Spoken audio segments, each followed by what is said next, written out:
Hello friends, मैं हूं गौरव। और क्या आपको पता है 21 लाख करोड़ में पूरे 12 जीरोस होते हैं? वेल, ये कैसा फैक्ट है? क्या पूछ रहा हूं मैं, यही सोच रहे हो ना?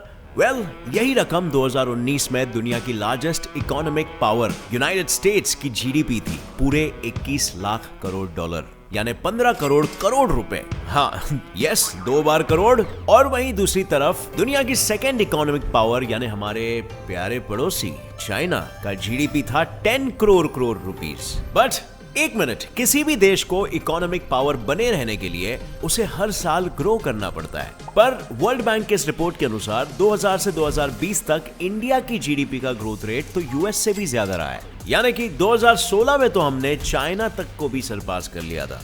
पर आखिर कैसे, और क्या इसका मतलब इंडिया अगला इकोनॉमिक सुपर पावर बनेगा?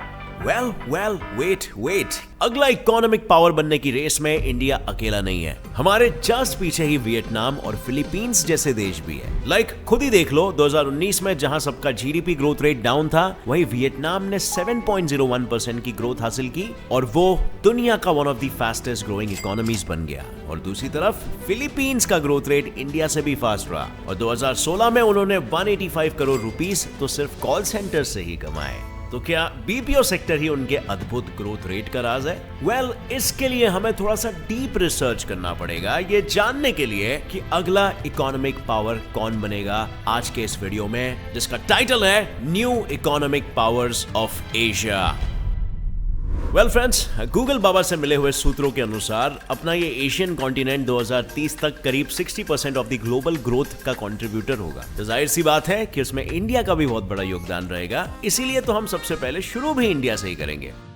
भाई लोग, जैसे कि आपको पहले से ही पता है, ब्रिटिशर्स ने इंडिया को तकरीबन 200 सालों तक लूटा और फिर हमें कंगाल करके चले गए, जिसके कारण आजादी के वक्त हमारी जीडीपी बहुत ही ज्यादा लो थी और हमें देश को फिर से बिल्ड कराने के लिए दूसरे देशों से काफी कर्ज उठाना पड़ा। लेकिन कब तक कर्ज ले लेकर हम देश को चलाते हैं? इसीलिए अपने चाचा नेहरू ने रशियन इकोनॉमी से प्रेरित होकर भारत की इकोनॉमी को भी एक सोशलिस्ट इकोनॉमी बना दिया। पर फिर 1990 के दौरान रशिया की इकोनॉमी गिरने लगी, जिसका सीधा असर हमारी इकोनॉमी पे पड़ा, क्योंकि तब हम ट्रेड के लिए रशिया पर बहुत ज्यादा निर्भर थे। और फिर उन कर्जों को चुकाने के लिए हमने इंटरनेशनल मॉनेटरी फंड IMF से पूरे 3275 करोड़ रुपयों का लोन लिया।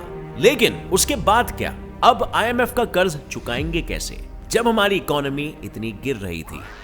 तब एंट्री होती है देश के फाइनेंस मिनिस्टर श्री मनमोहन सिंह जी की, जिन्होंने दूसरे डेवलप्ड देशों को ऑब्जर्व करके हमारी इकोनॉमी को भी एक सोशलिस्ट इकोनॉमी से कैपिटलिस्ट इकोनॉमी में कन्वर्ट कर दिया, जिसके साथ कुछ रिफॉर्म्स भी लाए गए, जैसे कि टैक्सेस को कम कर दिया गया, पब्लिक मोनोपोलीज कम कर दी गई, फॉरेन डायरेक्ट इन्वेस्टमेंट के लिए आसान और ऑटोमेटिक अप्रूवल शुरू कर दिया गया, और सबसे इंपॉर्टेंट, भारत को एग्रीकल्चर इकोनॉमी से सर्विस सेक्टर इकोनॉमी पर शिफ्ट कर दिया गया।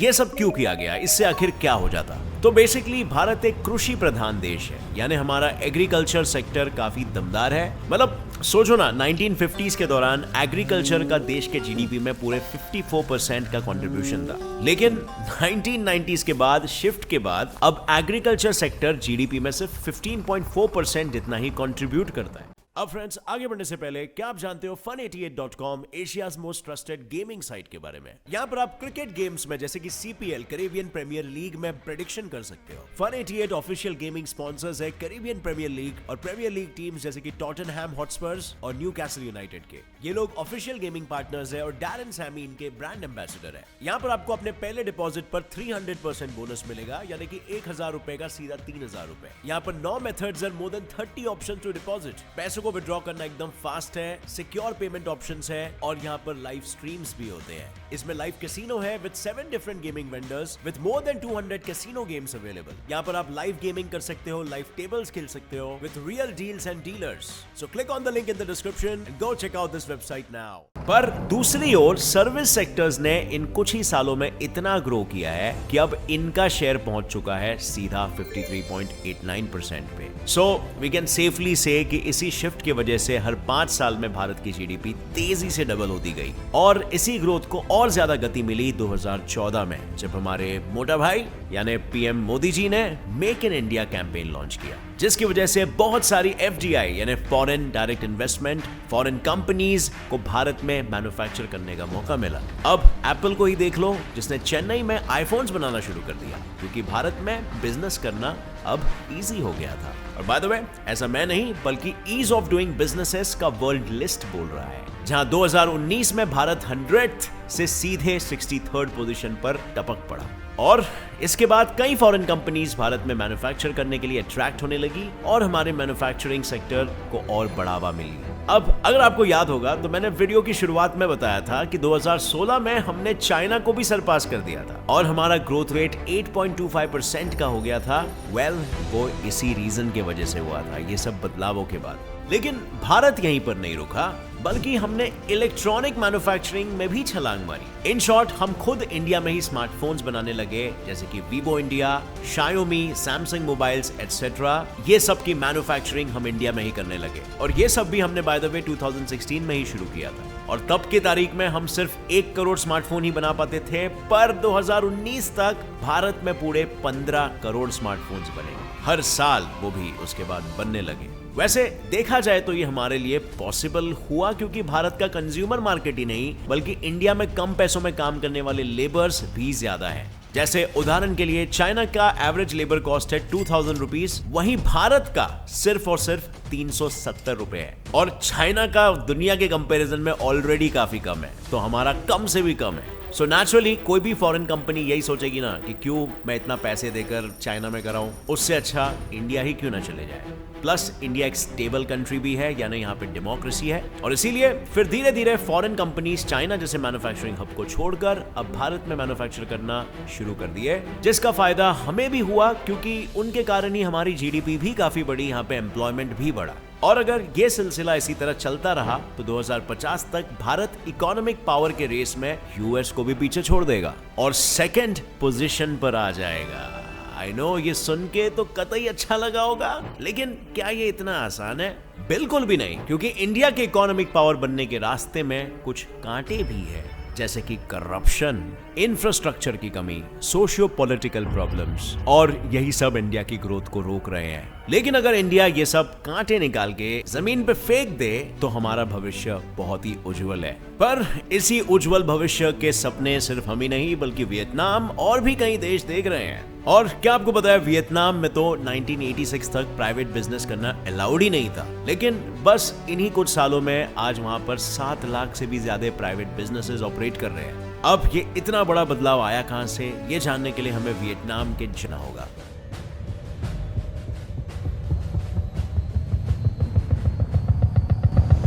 वियतनाम में चल रहे वॉर्स में सेंट्रली प्लान्ड थी, यानी वो पूरी तरह से गवर्नमेंट के कंट्रोल में थी। वहां पर जितने भी बिजनेसेस थे सब गवर्नमेंट ओन्ड थे, लेकिन 80s के दौरान गवर्नमेंट ने देखा कि देश की गरीबी, बेरोजगारी और क्राइम रेट काफी हद तक इकोनॉमी को बढ़ने से रोक रही है, तो उन्होंने इस सिचुएशन को सुधारने की ठान ली, जिसके लिए उन्होंने 1986 में दोईमोई इकोनॉमिक रिफॉर्म्स लॉन्च किए, जिसने इनकी इकोनॉमी को मार्केट ओरिएंटेड इकोनॉमी बना दिया। यानी कि सिंपल भाषा में उन्होंने अपनी इकोनॉमी को गवर्नमेंट कंट्रोल से निकालकर दुनिया के लिए ओपन कर दिया और वहां के लोगों को खुद का बिजनेस शुरू करने की आजादी भी दे दी।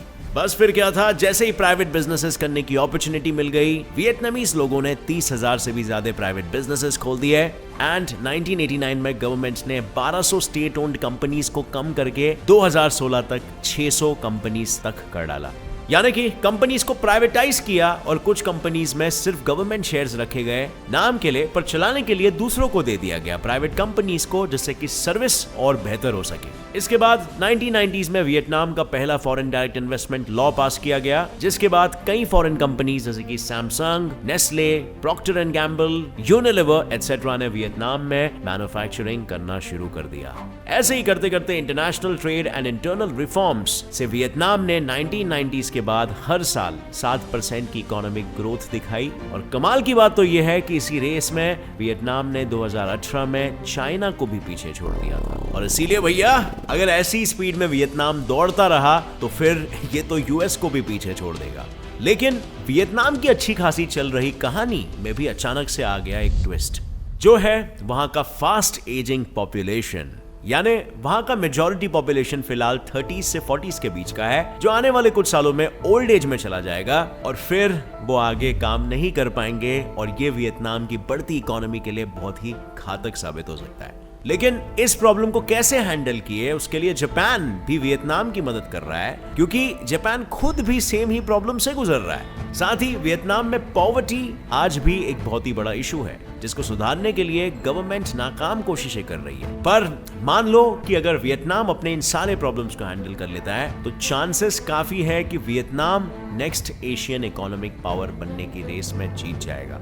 अब नेक्स्ट अप हमारे लिस्ट में है एक छोटा पैकेट बड़ा धमाका देश। नहीं, मैं पाकिस्तान की बात नहीं कर रहा हूं, बल्कि मैं तो बात कर रहा हूं फिलीपींस की। और मैंने छोटा पैकेट इसीलिए कहा क्योंकि ये देश भारत से पूरे 11 टाइम्स छोटा है। पर कैपिटा है 1,55,860 रुपीस, लेकिन सरप्राइज फिलीपींस का जीडीपी पर कैपिटा है 2,58,709 रुपीस। यानी कि सिंपल भाषा में इसकी जीडीपी हमसे ऑलमोस्ट डबल है, और इसीलिए तो कहा गया छोटा पैकेट बड़ा धमाका। पर फिलीपींस भी एक जमाने में भारत की तरह एग्रीकल्चर पे बहुत ज्यादा डिपेंडेंट था, इतना कि उनका 1/3 जीडीपी तो सिर्फ एग्रीकल्चर से ही आता था। बट 1980s के बाद उन्होंने अपने इकोनॉमी को इतने फटाक से सर्विस सेक्टर पर शिफ्ट किया कि आज सर्विस सेक्टर ही उनके जीडीपी का 60% कंट्रीब्यूटर बन गया है। और उनके इसी सरप्राइजिंग ग्रोथ के पीछे का श्रेय जाता है उनके बड़े भैया यूएस को। मतलब एक जमाने में यूएस टेरिटरी होने के कारण यहाँ के लोग यूएस के कल्चर से बहुत ही ज्यादा इंस्पायर्ड हैं, इतने कि यहाँ के 90% लोग इंग्लिश बोलते हैं, जिस वजह से यहाँ पे कॉल सेंटर्स वाले लोगों की लॉटरी निकल गई है। और इंग्लिश बोलने के साथ साथ यहाँ की एवरेज एज 25 इयर्स है, यानी कि एक यंग वर्कफोर्स वाला देश है। और इसीलिए तो जैसे मैंने शुरुआत में कहा था, बीपीओस फिलीपींस के सर्विस सेक्टर में एक बहुत ही बड़ा और इंपॉर्टेंट रोल प्ले करते हैं। अब ये तो हुई सर्विस सेक्टर की बात, पर अगर हम बात करें फिलीपींस के इंडस्ट्रियल सेक्टर की, तो ये सेक्टर फिलीपींस के जीडीपी का 30% कंट्रीब्यूटर है, जिसके चलते गवर्नमेंट ने फॉरेन डायरेक्ट इन्वेस्टमेंट्स भी शुरू कर दिए। पर अब आपको मे भी लग रहा होगा कि ये सब तो हमने पहले वाले देशों में भी सुना है, इसमें कौन सी नई बात है? तो वो है उनके देश का रेमिटेंस।